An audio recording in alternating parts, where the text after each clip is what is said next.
بسم اللہ الرحمن الرحیم۔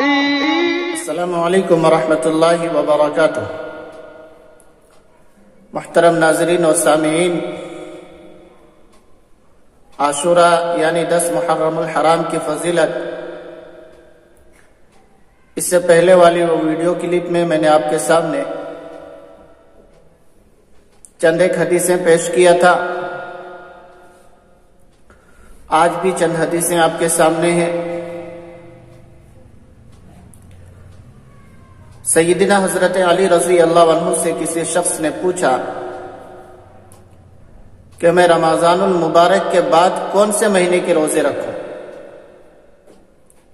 رمضان جب گزر جائے، جب چلا جائے، تو اس کے بعد مجھے کون سے مہینے کے روزے رکھنے چاہیے؟ تو سیدنا حضرت علی رضی اللہ عنہ نے ایک واقعہ سنایا کہ میں ایک مرتبہ نبی کریم صلی اللہ علیہ وسلم کے پاس بیٹھا ہوا تھا، اور آپ صلی اللہ علیہ وسلم سے کسی صحابی نے یہ سوال کیا کہ اللہ کے رسول صلی اللہ علیہ وسلم، میں رمضان کے بعد کس مہینے کے روزے رکھوں؟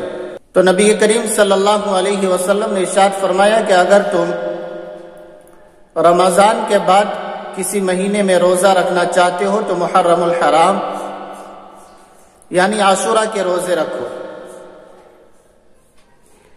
اس لیے کہ یہ مہینہ رحمتوں والا مہینہ ہے۔ اللہ تبارک و تعالی اس مہینے میں خاص رحمتیں نازل فرماتے ہیں۔ نبی پاک صلی اللہ علیہ وسلم نے آگے ارشاد فرمایا کہ اس دن عاشوراء کے دن اللہ تبارک و تعالی ایک قوم کی دعا قبول فرما چکا ہے، اور آئندہ بھی ایک قوم کی دعا اس دن قبول فرمائے گا۔ اس حدیث سے بھی یہی پتہ چلتا ہے کہ ہم آپ محرم الحرام یعنی عاشوراء کے روزے رکھیں اور اہتمام کے ساتھ رکھیں۔ ایک دوسری حدیث سیدنا حضرت عبداللہ ابن عباس رضی اللہ عنہما کی، وہ فرماتے ہیں کہ نبی پاک صلی اللہ علیہ وسلم نے ارشاد فرمایا کہ جس نے محرم الحرام کے مہینے میں روزہ رکھا اور عاشوراء کے دنوں میں روزہ رکھا تو اسے ہر روزے کے بدلے میں 30 روزوں کا ثواب ملے گا۔ ہر روزے کے بدلے میں 30 روزوں کے برابر نیکیاں ملیں گی۔ ایک آدمی روزہ رکھے گا، یا 2 رکھے یا 3 رکھے، تو ہر روزے کے بدلے میں 30 دنوں کی نیکیاں ملنے والی، ثواب ملنے والا۔ ہم آپ کوشش کریں جہاں تک ہو سکے روزہ رکھیں۔ آپ بات یہ آئے گی کہ کس کس دن روزہ رکھنا ہے۔ تو ہندوستان کی تاریخ کے حساب سے عاشوراء کا دن یعنی کہ 10 محرم الحرام 30 اگست کو ہوگا، یعنی اتوار کا دن۔ عاشوراء کے دن روزہ رکھنا یہ تو 10واں دن ہے۔ رہی بات یہ کہ اس کے ساتھ 9 کو ملانا ہے یا 10 کو، اس بارے میں سب سے پہلے آپ حدیث سنیں۔ نبی پاک صلی اللہ علیہ وسلم جب مدینہ تشریف لے کر گئے اور وہاں پر یہود و نصارہ کو اس دن یعنی کہ 10 محرم الحرام کو روزہ رکھتے ہوئے دیکھا، تو پوچھا کہ یہ کس وجہ سے رکھا گیا، یا کیا وجہ ہے کہ آج کے دن تم روزہ رکھتے ہو؟ جواب یوں ملا کہ ہمارے قوم کے راہبر و سردار حضرت موسیٰ علی نبینا علیہ السلام کو اللہ تبارک و تعالی نے اسی دن فرعون اور فرعونیت سے نجات دی تھی، اس لیے ہم اس خوشی میں روزہ رکھتے ہیں۔ نبی پاک صلی اللہ علیہ وسلم نے ارشاد فرمایا تو پھر ہمارا بھی حق بنتا ہے کہ ہم اس دن روزہ رکھیں۔ چند صحابہ گئے نبی کریم صلی اللہ علیہ وسلم سے پوچھنے کے لیے کہ اللہ کے رسول، یہ دن تو یہود و نصارہ بڑے عید کے دن پر مناتے ہیں، 10 محرم الحرام کو عید مناتے ہیں یا خوشیاں مناتے ہیں، روزہ رکھتے ہیں، ہم آپ بھی اگر 10 محرم الحرام کو روزہ رکھیں گے تو ایک طرح سے ایک گناہ ان کے ساتھ ان کے عمل میں اور ہمارے عمل میں برابری پائی جائے گی، جس کو مشابہت کہا جاتا ہے۔ جس طرح وہ کر رہے وہ بھی 10 کو روزہ رکھتے ہیں، ہم بھی 10 کو روزہ رکھیں گے تو برابری ہوگی۔ یہود و نصارہ کی برابری کرنے سے آپ نے منع فرمایا ہے، مشابہت اختیار کرنے سے آپ نے منع فرمایا ہے، تو پھر اس سے کیسے بچا جا سکتا ہے؟ نبی کریم صلی اللہ علیہ وسلم نے ارشاد فرمایا کہ آنے والا سال ہم ایسا کریں گے کہ 9 اور 10 2 دن کا روزہ رکھیں۔ 9 محرم الحرام ہمارے یہاں ہفتے کا دن ہوگا، 29 اگست کو ہوگا، اور 10 محرم الحرام ہمارے یہاں اتوار کا دن ہوگا، 30 اگست کو ہوگا۔ تو نبی پاک صلی اللہ علیہ وسلم کے اس جملے کے مطابق، اس فرمان کے مطابق ہم آپ عمل کرنا چاہیں اور کریں تو 9 اور 10 2 دن کا روزہ رکھیں۔ محرم الحرام میں عاشورہ کے کتنے روزے رکھنا ہے؟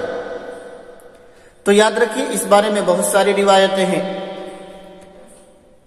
ہمارے اکابرین، ہمارے بزرگ، ان سے روایتیں جو ملتی ہے وہ یہ ہے کہ سب سے بہتر یہ ہے کہ 3 روزے رکھے جائیں، 9 تاریخ، 10 تاریخ اور 11 تاریخ۔ بیسٹ یہ ہے، اعلیٰ کوالٹی یہ ہے، 9، 10، 11 دن، ہفتہ، اتوار اور پیر، یہ 3 دن روزہ رکھیں۔ اگر یہ 3 دن نہیں رکھ سکتے یا نہیں رکھ رہے ہیں، مجبوری ہے کسی وجہ سے، تو 2 دن ضروری ہے، اور 2 دن میں بھی 9 اور 10 یہ زیادہ بہتر ہے، کیونکہ ابھی میں نے فرمان آپ کو سنایا نبی کریم صلی اللہ علیہ وسلم کا کہ آئندہ سال 9 اور 10 ہم لوگ رکھیں گے تاکہ یہود و نصارہ سے مشابہت نہ ہو، برابری نہ ہو، سیم ٹو سیم نہ ہو۔ تو 9 اور 10 اگر 3 نہیں رکھ سکتے تو 9 اور 10 رکھیے، اور اگر 9 کو کسی وجہ سے نہیں رکھ سکے تو پھر 10 اور 11 کو رکھیے۔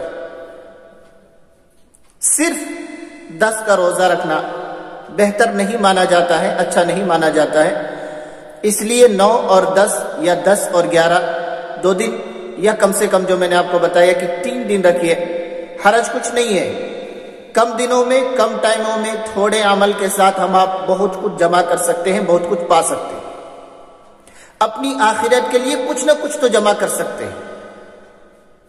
ایک تو محرم فضیلت والا مہینہ ہے، اللہ تبارک و تعالیٰ کے خاص مہینوں میں سے ہے، رحمت والا مہینہ، اللہ تبارک و تعالیٰ اس مہینے میں رحمت نازل فرماتے ہیں۔ اور پھر دوسری حدیث کے مطابق کہ 1 دن کے روزے کا بدل یا ثواب جو ہے اس کو 30 روزوں کے برابر ملنے والا ہے۔ 3 رکھیں گے تو 3 مہینے کا ثواب ملے گا انشاءاللہ۔ آگے بڑھتے ہیں۔ حضرت ابو ہریرہ رضی اللہ عنہ روایت فرماتے ہیں کہ نبی پاک صلی اللہ علیہ وسلم نے ارشاد فرمایا، جو شخص عاشورہ کے دن یعنی 10 محرم الحرام کو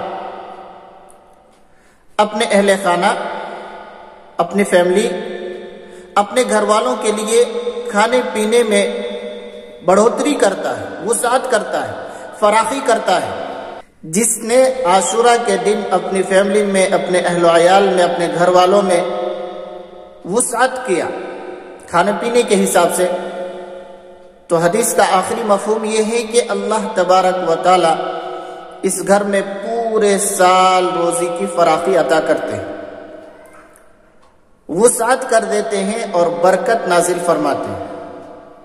ہم آپ کوشش کریں کہ روزہ تو رہیں گے انشاءاللہ، روزے کے ساتھ ساتھ افطار کے وقت میں اور دنوں کے مقابلے ایک دو چیزوں کا اضافہ ہو جائے تاکہ ہم آپ اس حدیث پر عمل کرنے والے ہوں اور اس کی جو برکت ہے ہم آپ پورا سال پا سکیں۔